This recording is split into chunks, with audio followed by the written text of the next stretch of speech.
What's going on, Babylonians? It's me, Songs of Rays, and here today with a full story guide as to how to complete the Cursed Lands of LAVERNOCK.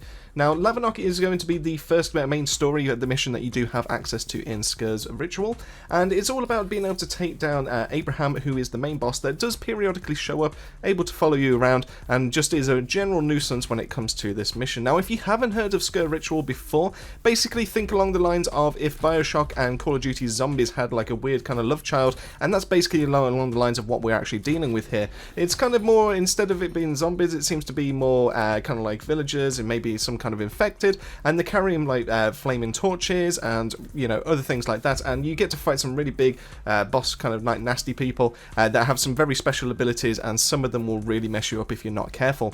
Now, before we go any further, make sure you have dropped a like and a subscribe on the video, especially if you did find this in any kind of use, and if this was actually useful to yourself, that would be great. And also, just to be able to give you a heads up that we do have our own Discord server, and we would love to be able to have you over there, so make sure you do click that link that's found in the description on the video below.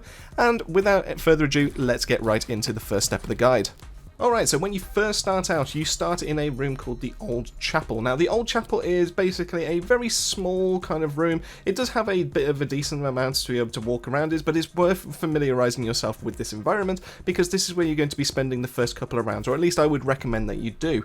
Now, when it comes to this, you do start with a 1911, which is a okay gun for starting out. In terms of like being able to farm some points, though, if you've played anything along the lines of Call of Duty Zombies, you will have known that the tried and tested method of being able to use your knife to be able to get kills, to be able to get a bit more points in the first few rounds, doesn't quite apply here. Now, if you do use your knife, you will get around about 80 or 90 points. I can't remember which one it is, but if you do get a critical shot when it comes to using your gun, you get to land 115 points straight into your coffer. So you get rewarded for having your precision when it comes to this game, and you will find yourself getting a lot more points if you do aim for those headshots.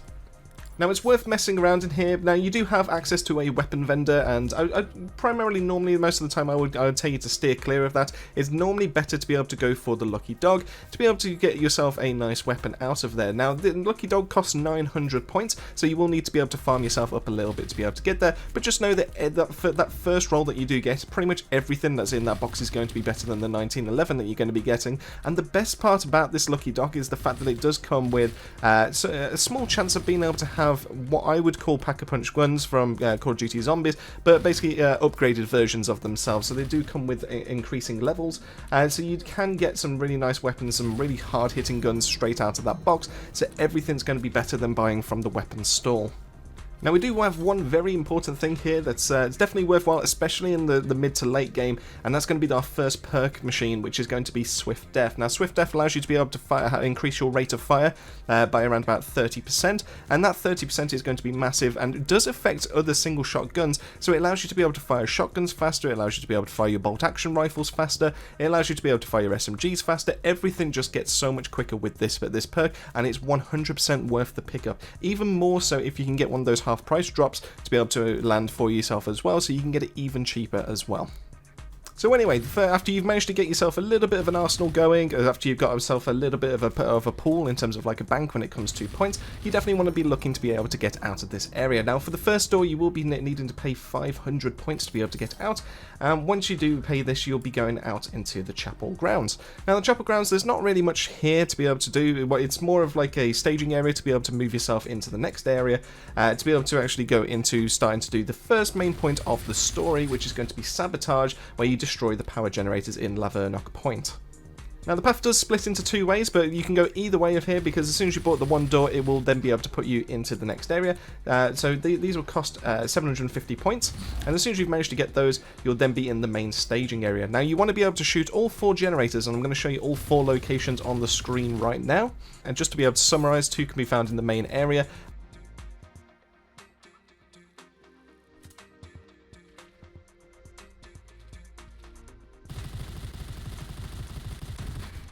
and then 1 can be found inside a building, and 1 can be found on the top floor of a building as well. So once you've got all 4 killed or destroyed, you're able to move on to the next area, which requires you to go down into the underground.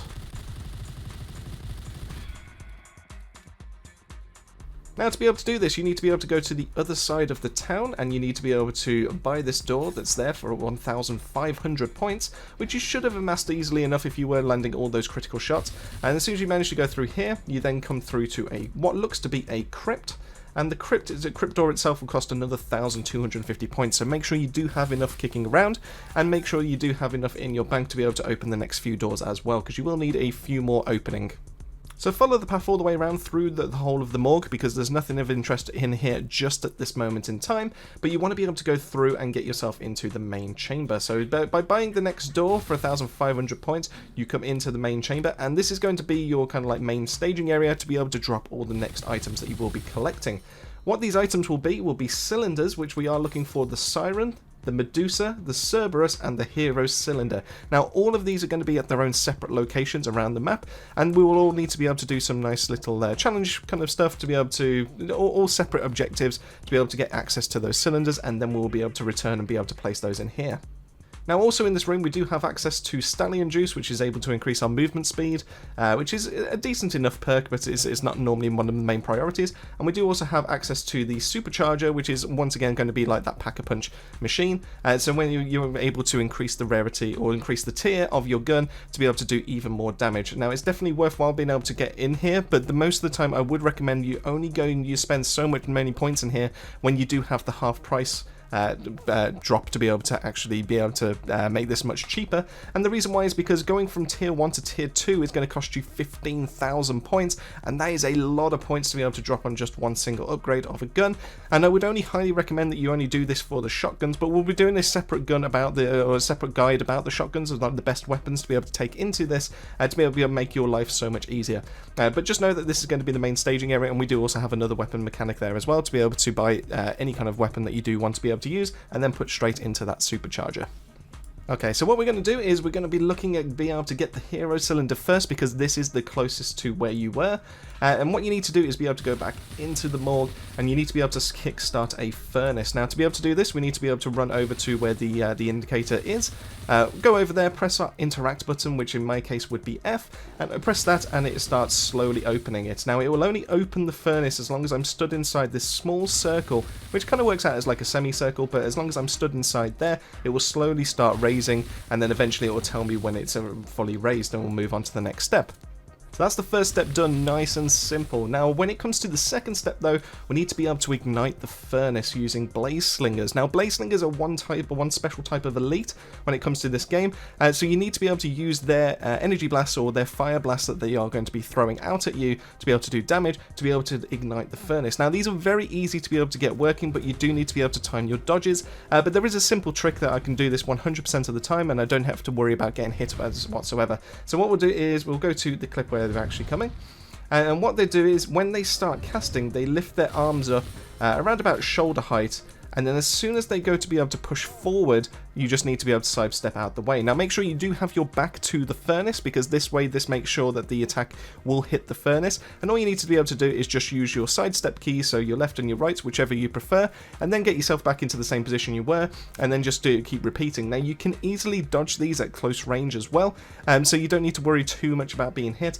but after 5 attacks, because each one will be 20%, you can then get rid of the blaze slinger. You don't need to be able to get multiple or anything like that. You can do this step with just one blaze slinger, so make sure you do try to keep them alive, and I recommend doing this at the end of a round so you don't have to worry about any of the other enemies as well. So going from this to the third step, we are now looking to be able to add fuel to the fire. Now, this comes up saying 0 out of 10, and your progress bar is there underneath, and it also gives you a new inventory slot, which you can see right underneath that progress bar, which tells you how many of the items that you are carrying. Now, to be able to do this, you need to be able to pick up entrails. Now, entrails will randomly drop from enemies as you go about killing them throughout the round. So you don't need to be stood near the furnace or anything like that, but you can hold a maximum of 10 entrails, but just know that 10 entrails will complete this, because each one of those will be 10%. So go around through the round, just go around slaying, be able to flip the round. I have seen this take up to around about 2 or 3 rounds, so don't worry too much about it going forward too much. but I have also managed to get it in as simple as just 1 round. It's kind of luck of the draw. It just kind of depends on the drops that you will be getting. So just keep at it. Just make sure you walk through the entrails, and when you walk through them, you will see your inventory pop up. And then when you do have enough, or you can interact with it at any point in time, you can go to the furnace, be able to use your interact key, which in my case is the F, place an entrail, and you will have to do this 10 times because it will only do 1 at a time. And once you place the 10th one in, that is pretty much it when it comes to the hero cylinder. So all you need to do is it will open up a gate, you walk through it, you walk to the cylinder, you press your interact key, you have now picked up the hero cylinder. That is one of the 4 cylinders done, so let's move on to the next one. Alright, so the next one that I think is going to be the best one to be able to go for is going to be for the Medusa cylinder. Now, the Medusa cylinder is kind of easy compared to the one that we've just done. It doesn't require you to be so much in the line of fire, but just know that the very first step is kind of a bit difficult to be able to do because you are in a cornfield and it will limit your visibility. So it's very easy to be able to get yourself surrounded, so just be mindful of that. So when you walk up to the steps, so you can go from the morgue straight back up the way that we came down in the first place and get yourself into the farmlands. When you're in the farmlands, you will see a box that's on the floor, and all you need to do is interact with that. What this will do is it will spawn 5 Banshees around in the cornfield, and you just need to be able to go around and find all 5 and just be able to give them a kill. Now, they will follow you around in some cases, but I don't know if it's kind of buggy or not, where some of them will and some of them won't, but just feel free to be able to move yourself out of the cornfield every now and then, just to be able to try and get yourself some nice line of sight, but they will stick around about the cornfield, so just try and get your kills. And then you'll know that you've killed a Banshee because they will do a kind of like a very swirl, kind of almost like a black hole kind of effect, to be able to let you know that that is the special that you have just killed. And once you've killed 5 of those, it will move you on to the next step. So the next step when it comes to this is to be able to shoot metal Scarecrows with the Thunderbolt. Now, the Thunderbolt is a special gun that we can only get when we reach this stage of the story and being able to activate this way. So this is the only one that the only time you will be able to grab this, and you can pack-a-punch it or even further if you do choose to. Now, just one caveat with this, it's not a special weapon that will take up a 3rd slot or anything like that. It will replace your current equipped weapon. So if you do have one that you've got pack-a-punch to a decent standard, or one that you're planning on keeping around, then I would recommend swapping to your other gun and being able to trade that in to be able to grab this Thunderbolt.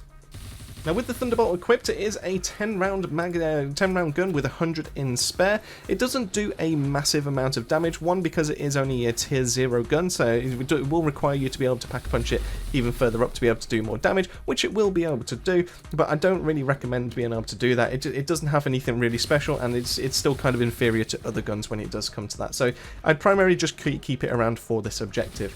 So what you need to be able to do is go around the cornfield to be able to look around for a Scarecrow that has some blue, some very light blue, kind of like glowing, some radiating from it, and this will tell you that these are the metal Scarecrows that you need to be able to shoot. Now, I believe it only takes 1 or 2 bullets to be able to get this to trigger, but once it does, you'll be able to clearly see that you've triggered this one because it will then have a massive lightning bolt coming out of it and connecting it to the middle of the stage.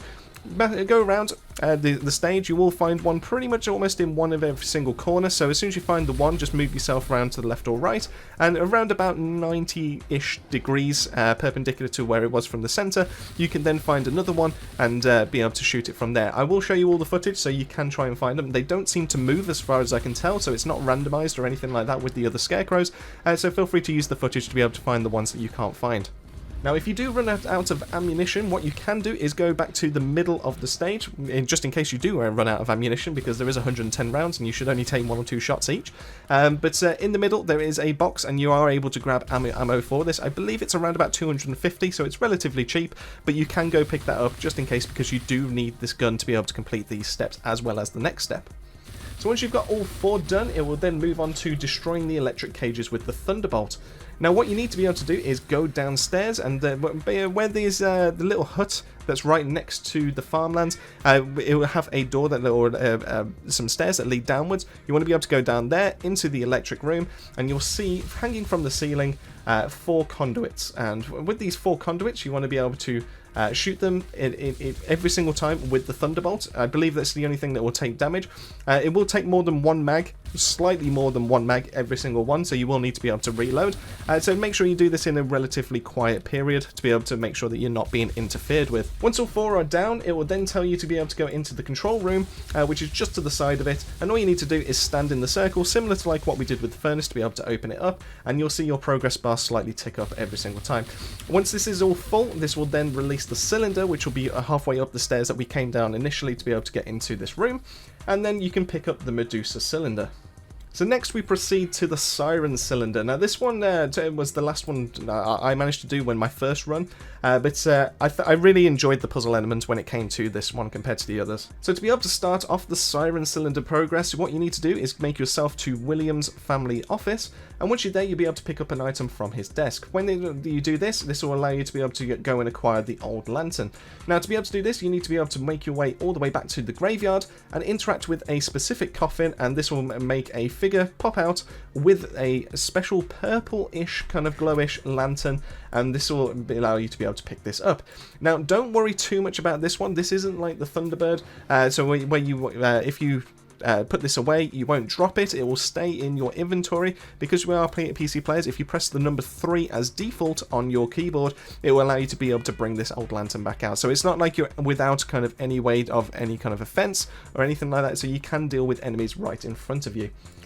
So when you've got that, make your way all the way back to William's office and to the stairways, and what you need to be able to do with this is you need to be able to search for a combination using the lantern. On a wall or near a bookcase, there are 4 dials that you need to be able to spin, and you need to be able to put these into a certain order, and to be able to do this we need to be able to find some hidden sigils around the room. Now all of these sigils can be found on portraits, and using the portraits we can see a little number that's underneath them to be able to tell us what order they should be in. When you walk up to them with the old lantern, they will shine a sigil in purple, and then you need to be able to note what number it is and be able to make your way over to the dial and put it in, and you need to repeat this for 3 more times. So you've got 4 dials, 4 codes. Once you've found the 4 pictures, which you'll see all the in the gameplay in the background, you can then go put that in, and that will open up the bookcase and it will allow you to be able to pick up the Siren cylinder.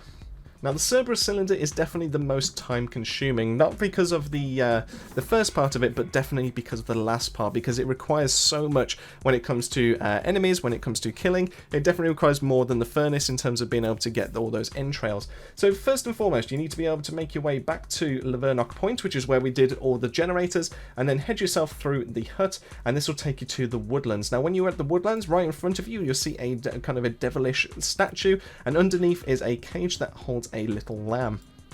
Once you get up to there, use your interact button, and this will require you to be this will trigger the silence of the lamb and require you to find and destroy the statues in the woodlands to be able to resume the sacrifice. Now only one of the statues will be active at a time, so you need to be able to find one that's got some lit up cracks around the whole of its base, and to be able to shoot that one until its health bar depletes. Once its health bar depletes, its head will fall off, and then you need to be able to work around and be able to find the next statue that has all the cracks built into it.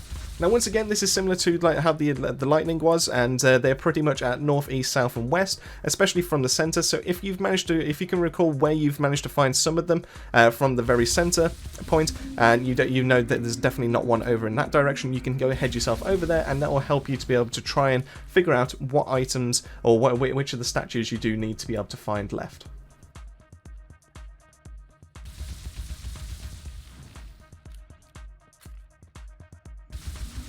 Once all 4 are destroyed, what you then do is make your way into the center again, and it requires you to be able to crack the code. Now when it comes to this, on the cage itself, on either of the 4 sides, you will see a disc, and inside this disc will have a certain image. Now these images need to be able to put it so that the statues that you've just destroyed will be facing towards each of these items. So what I mean by this is that on the very front side, or the first one that we've got 2 wolves howling.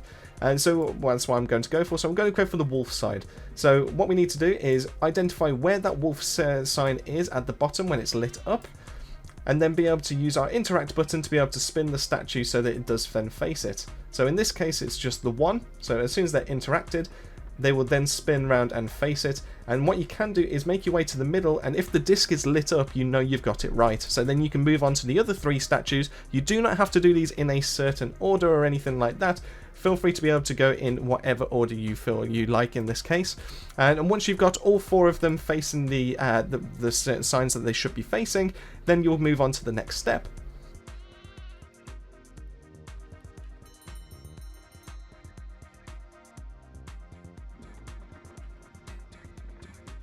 So this next step is going to be easy or hard depending on whereabouts you are in your current round. So if you've just started a new wave, you're going to have a lot of difficulty with this, and I would highly recommend that you kind of leave it until you've got a very slow moving enemy, or you've got like about maybe 2 or 3. Anything less than 3 is absolutely perfect when it comes to this step, because you're going to be escorting a lamb all the way back to the church, which is your very first starting point.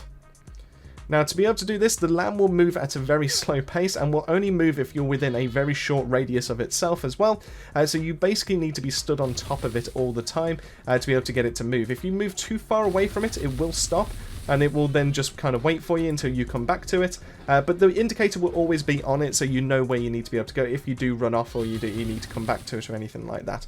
But it is a long journey. It doesn't say it's a very long journey because it's only around about 70 odd meters when it comes to the objective mark. But the route that the lamb takes, it takes you through some very narrow kind of corridors, so it can be very difficult to be able to make your way all the way past all these if you do get caught up in a few of those bad scenarios.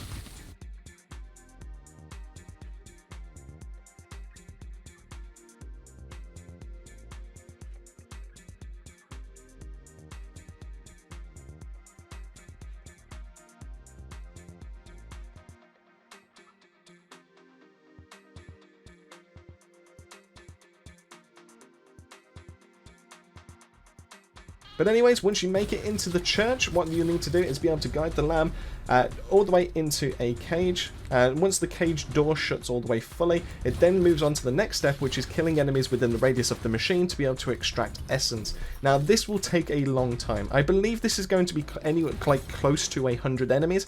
It was a very slow moving bar when I was doing these steps, and you can see all the progress in the backside. So when it comes to this, you do want to be stood inside the circle yourself, and you do want the enemies to also be stood inside this circle to be able to get that progress as well.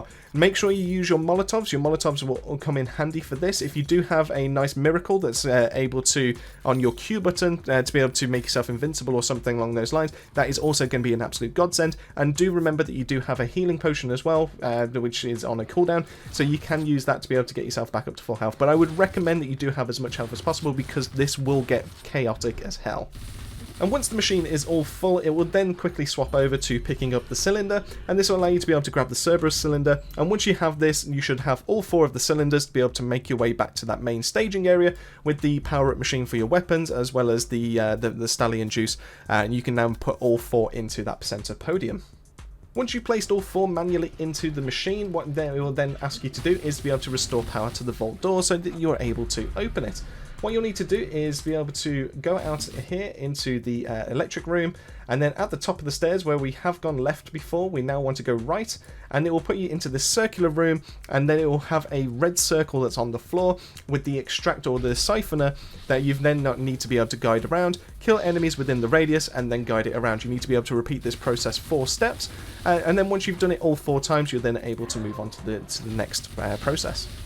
Now, a quick caveat to this step, I have had a little bit of trouble with this in the past, not to the point where it's bugged out, where it will cause me to like lose all my progress or never be able to progress further, but one enemy will randomly spawn somewhere else on the level, and it will take them a long time to be able to get to you. What I would recommend is that if you do find that actually happens to yourself, you can leave the room, go have a little bit of a search around, go as far away from here as possible to almost try and get the enemy to be able to respawn, to be able to come after yourself, and once you can hear them, be able to kill them, and then come back to this room. If you can guide them back to a siphoner, even better, but don't worry too much about that. It is just the one enemy, and it's better to have the multitude of enemies that all come out as a horde rather than just worry about the one.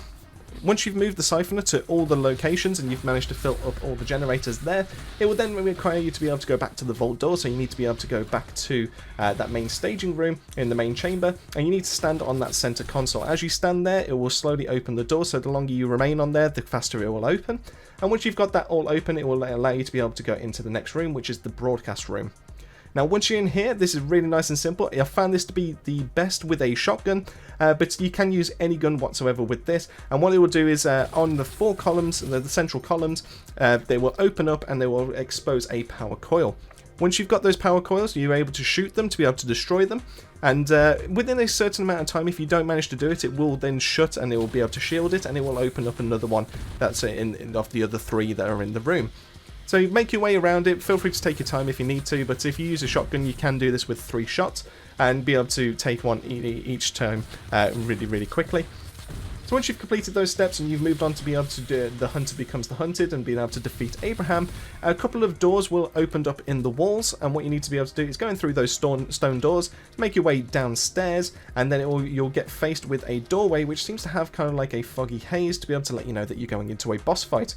Now make sure you are prepared for this one, because while I was quite lucky with the background footage of Abraham getting bugged out and was not moving whatsoever, I have had him move around the room quite a bit in the time before this, and he was chucking out mines, he was dealing a lot of damage, he was very quick, he was able to close the gap very, very much. So make sure you are stacked up with all of your perks, make sure you are stacked up with weapons to at least tier 1 or tier 2 if you can, and make sure you have got as many miracles as possible to be able to increase the actual power of your arsenal when you go into this room, because you will need it if it doesn't do this bugged out one. So when you get in, it is pretty much just as simple as shooting Abraham in the face. Abraham's crit area is going to be his head, but just know that if you have started a new round, you will also get the standard enemies come in there and flood you as well. So if you can do this towards the end of a round, even better, because then that means you don't have as much resistance to be able to do so. But make sure you use all the tools in your arsenal to be able to take Abraham down. Now just keep in mind that obviously the more rounds that you go through in this game, the harder and the more health that Abraham will have. And I imagine, while I have only done this on solo, I would imagine that they would have more health when it comes to co-op as well. But that is pretty much all there is to it. Once you take Abraham down, it will then allow you to be able to use the certain door, which allow you to be able to leave the level and complete the mission. Once you do that, it will literally just give you the end game screen. It will tell you how much damage, how many kills, how many critical kills, revives and deaths you have done, and then it will kick you back out to the main menu. But there you go, that is pretty much everything to do with the story mode. That is how you take down Abraham, and that is how you complete the story mode when it comes to Cursed Lands of LAVERNOCK. Hopefully you've learned something useful with yourselves. Hopefully you enjoyed this guide. If you did, make sure you have dropped a like and a subscribe. It really does help the channel out. We will be doing a few more guides when it comes to this game, because I have really been enjoying Sker Ritual, and I hope some of you out there do. If you haven't already picked it up, make sure you do pick it up, because it is a lot of fun. And if you have already picked it up, hopefully this allows you to be able to get all the achievements and be able to complete the game in its entirety. Massive thank you for making your way to the end of the video. Massive thank you to the Babylonian family, as always, for their continued support. It really does mean the world to us. And that just leaves me to say, keep yourselves safe, keep yourselves well, and I'll see you all on my next video.